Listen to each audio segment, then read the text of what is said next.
Good afternoon. I'm so proud to represent the 1.6 million members of the American Federation of State, County, and Municipal Employees, AFSCME, public service workers whose labor touches communities throughout this nation. You know, AFSCME stood with Dr. King in 1963 when he called on America to be true to its principles.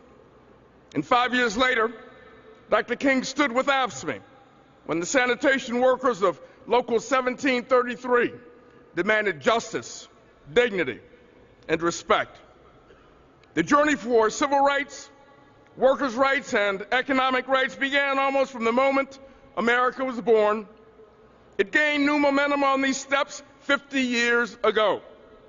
And it advances whenever the disenfranchised and disillusioned stand up, fight back, and march forward.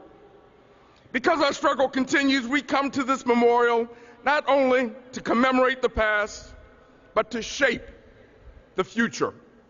We have the power to carry the determination, the hope, and passion of the March on Washington forward. We must also have the courage.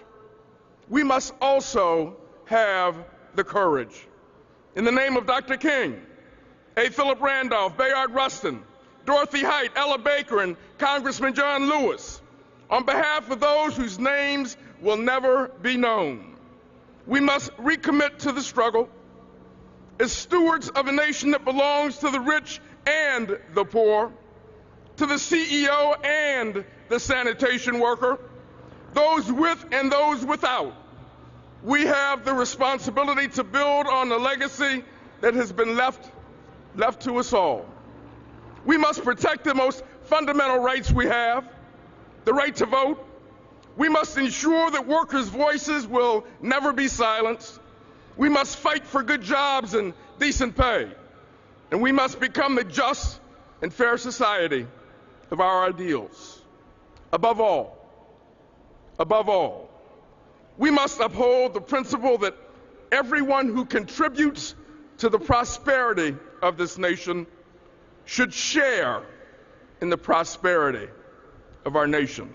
Thank you.